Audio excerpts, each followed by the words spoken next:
Et donc, voilà, nous voilà donc maintenant avec alors cette entreprise que Dimitri Pivot connaissait visiblement très bien, ce leader européen d'un secteur dont on a découvert il y a 6 mois en ce qui me concerne à quel point il était essentiel. Je veux parler de l'emballage. Et donc, Daniel Capel-Marcovici, la présidente de Raja, est avec nous. Daniel, on m'aurait dit il y a 6 mois, l'emballage est un service essentiel. J'aurais dit, mais jamais de la vie, les amis. Enfin, vous rêvez. En fait, vous le savez très bien, c'est un service essentiel.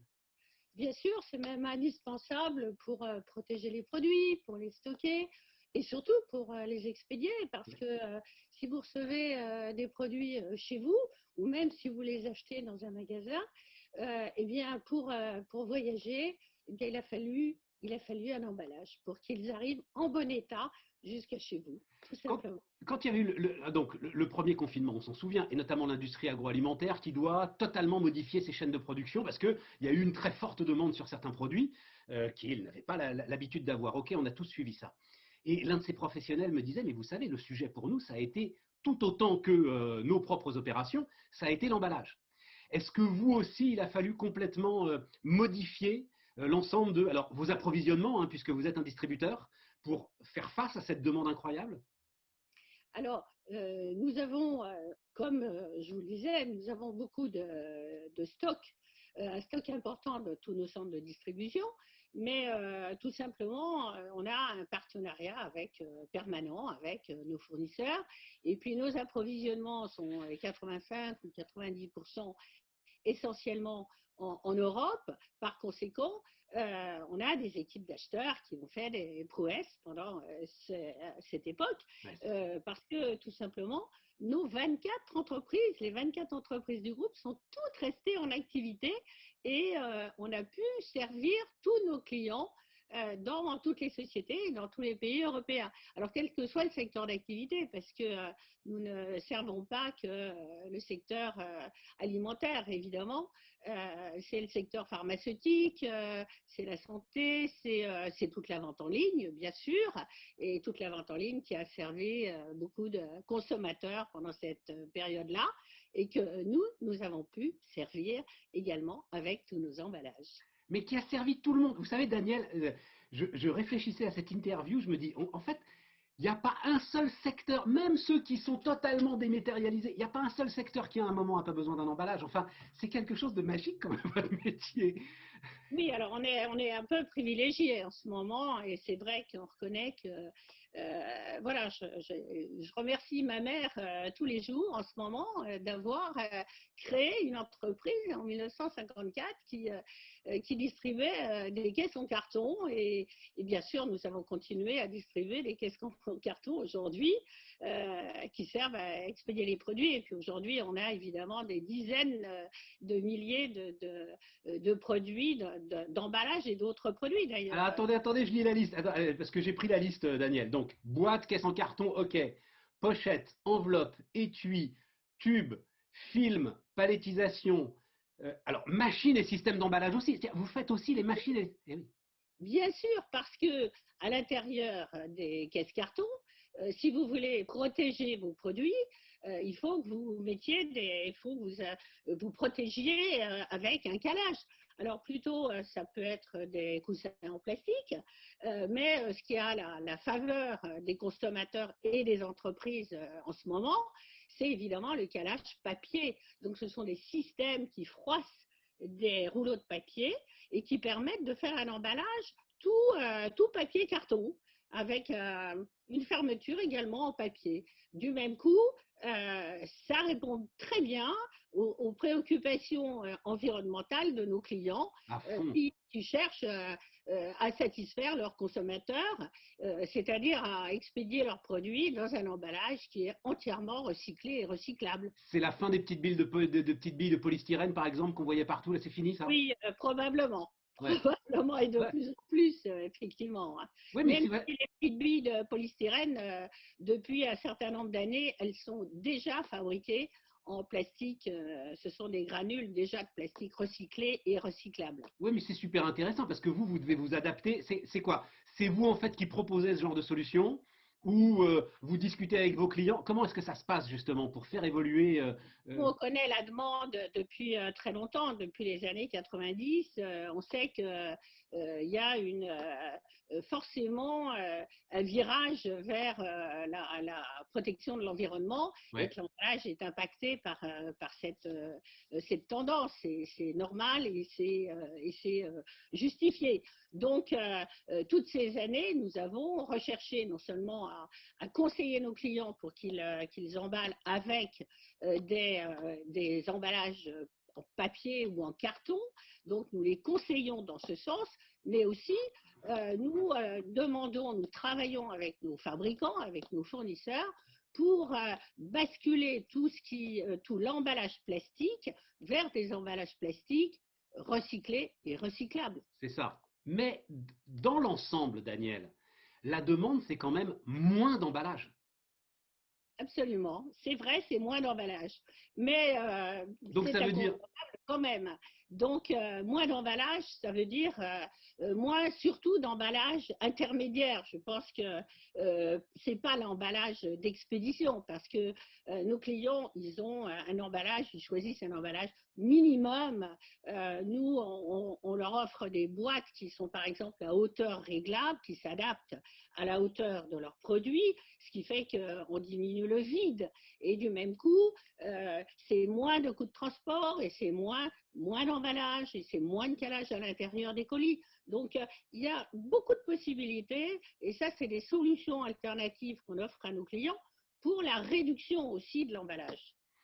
c'est génial parce qu'en même temps, mais c'est absolument génial ce sujet parce que c'est notre vie, quoi. Parce que oui, moins d'emballage. En revanche, je réfléchissais à un truc, c'est tout ce qui est en train de se passer sur la livraison de repas. Et alors là, pour le coup, c'est peut-être 10 fois plus d'emballage. Comment est-ce que, alors d'abord, est-ce que vous travaillez là-dessus? Et Oui, qu'est-ce que, alors bien sûr, nous avons des emballages qui servent à la livraison à livraison de produits alimentaires. Mais là, on s'organise et il y a une réglementation qui est très forte, qui avance et qui progresse énormément en ce moment. Donc, ce sont des emballages tous recyclés, recyclables. Ça peut être des compostables également. Il y a beaucoup de recherches et de développement sur le sujet des emballages alimentaires. Je pense qu'on va être de plus en plus vertueux et peut-être dans l'avenir, on va même aller vers plutôt que de l'emballage même compostable ou recyclable, de l'emballage durable. Je pense que ça va être une forte tendance dans les années qui viennent. vous voulez dire réutilisable? Réutilisable. Réutilisable. Ah Mais oui, oui, c'est ça. On parce que réinventera la gamelle, quoi, finalement. voilà, je pense que ça peut être ça. Ça peut être ça. Donc, nous allons nous adapter et proposer une Et comment ça se passe? Parce que gamme de vous, gamelles. comme vous l'avez dit, vous êtes distributeur, donc c'est quoi? Vous participez à la recherche des fabricants chez qui vous achetez? Comment est-ce que c'est quoi votre Oui. position là-dessus? Alors, notre position, c'est que nous sommes en proximité avec le marché, avec nos clients, davantage que des fabricants. Donc, non seulement on répond aux besoins de nos clients et à leurs demandes, mais aussi nous sentons aussi le sens de l'histoire et nous travaillons même en amont de la demande, nous travaillons avec nos fournisseurs pour accompagner nos fournisseurs pour qu'ils produisent des emballages plus vertueux, c'est-à-dire plus recyclables, plus recyclés, etc. Donc travaille, on a un partenariat en fait avec les fabricants, avec nos fabricants pour travailler pour l'avenir en fait et que nous puissions vendre et utiliser tous des emballages qui aient un moindre impact sur l'environnement, puisque c'est ça le sujet. Donc, vous êtes le leader européen. J'ai pas encore dit un petit peu ce que vous représentiez. C'est vous allez chercher le milliard d'euros. Hein, c'est ça l'idée. Vous êtes autour de 750 aujourd'hui, c'est ça. Et oh, là, vous faites une L'année dernière, l'année hein, dernière, l'année l'année dernière, dernière, voilà, c'est ça. Et donc là, vous allez chercher le milliard d'euros. ouais, on a fait quatre grosses acquisitions, une opportunité stratégique qui s'est offerte à nous. On va en parler, Daniel. Mais d'abord, vous l'avez dit, c'est votre mère qui a créé la boîte. C'est une histoire de femme, cette histoire. Est-ce que, pardon pour cette question, parfois elle exaspère les femmes quand je la pose, mais je la pose. Est-ce que ça change quelque chose? Je pense que pour moi, ça a certainement changé quelque chose. Parce que ma mère était une entrepreneuse, une femme curieuse, volontaire, très ouverte et qui a posé en fait les bases des valeurs de Raja, tenir ses engagements vis-à-vis de ses clients, vis-à-vis de ses fournisseurs, vis-à-vis de ses collaboratrices, ses collaborateurs, etc. Et en fait, ça, ce sont des bases, la qualité de service, la qualité du produit, ce sont des bases que j'ai conservées. Donc, en fait, et en tant que femme, et bien sûr, j'ai eu à me battre dans l'univers masculin qui est le nôtre, mais néanmoins, elle m'a certainement donné la force de réussir et de développer, parce que c'est un exemple formidable d'avoir une mère qui était une Bien entrepreneuse et sûr. qui a réussi. Mais je pense à un truc, Daniel, c'est que donc, alors combien, 24 ou 25 sociétés filiales? Moi j'avais le chiffre de 25, c'est 24 sociétés, c'est ça, Daniel, à peu près? Je crois que c'est 24. 24, c'est ça, énormément d'acquisitions. Je vais vous le dire, Oui, hein, j'ai réfléchi un peu, j'ai réfléchi un peu. Le seul exemple comparable que je trouve en termes d'acquisition comme ça, j'imagine tout amical, c'est L'Oréal. Et, mais oui, mais ça veut dire qu'il faut un savoir-faire pour intégrer les boîtes à ce niveau-là. Et je me demande si ça, c'est pas un atout féminin dans le management, que de savoir justement accueillir des boîtes dans un ensemble qui est déjà important. alors, bon, d'abord, nous, on ne sommes pas dans le CAC 40, une entreprise mondiale. C'est Bah, peut-être numéro un en une Europe, Daniel. Allez, c'est une qualité féminine d'être peut-être plus humble dans dans la réussite, mais malgré tout, le groupe Raja, c'est un groupe européen euh, et nous avons grandi d'abord en développant, en croissance organique et en développant Raja France dans tous les pays européens. C'est d'abord une grande aventure humaine, évidemment, le groupe Raja, mais c'est aussi une aventure internationale et qui ne s'est pas faite entièrement par acquisition, pas du tout. Nous, c'est un savant mélange de volonté d'installer notre entreprise dans tous les pays européens pour servir les clients dans chaque pays Europe, parce que je suis très européenne, voilà, vous pouvez le sentir, mais aussi On le voit derrière vous, il y a les drapeaux derrière vous en plus, Daniel. les drapeaux des... Tournez un peu votre fauteuil, là on va voir, voilà, on va voir les drapeaux qui sont derrière vous. Je préfère, attendez, je me pousse un peu comme ça. Voilà, ils sont tous là, on les voit. Voilà. Donc, dans tous les pays européens, mais aussi des acquisitions, mais des acquisitions qui ont été des opportunités stratégiques. Ouais. En fait, des risques calculés, des entreprises qui ont le même business model que nous, qui sont des entreprises multicanales, toutes de distribution de B2B, en direction des entreprises. Ouais. Donc, tout cela est très cohérent parce que c'est cela une des caractéristiques du groupe Raja aujourd'hui, c'est sa cohérence. Alors, là, juste pour terminer, parce que vos dernières acquisitions, hygiène et protection de la personne, là, vous sortez de l'emballage, là. Hein. Fourniture, mobilier de bureau, vous sortez. Vous pouvez, quelques minutes, hein, il nous reste quelques minutes, Daniel. Pourquoi est-ce que vous faites évoluer comme ça le groupe? La diversification était déjà au cœur de la stratégie depuis longtemps, puisque nous avons acquis plusieurs entreprises comme Welcome Office ou une petite société comme l'Équipier, et puis un groupe d'équipements industriels. Pourquoi vous sortez de l'emballage? Pourquoi est-ce que vous ne restez pas concentré sur l'emballage? Eh bien, tout simplement parce que nous voulons pouvoir offrir aux entreprises, nous avons 1 million de clients en Europe maintenant, et nous voulons leur offrir tous les produits et tous les équipements, tous les matériels dont ils ont besoin pour faire fonctionner leur entreprise.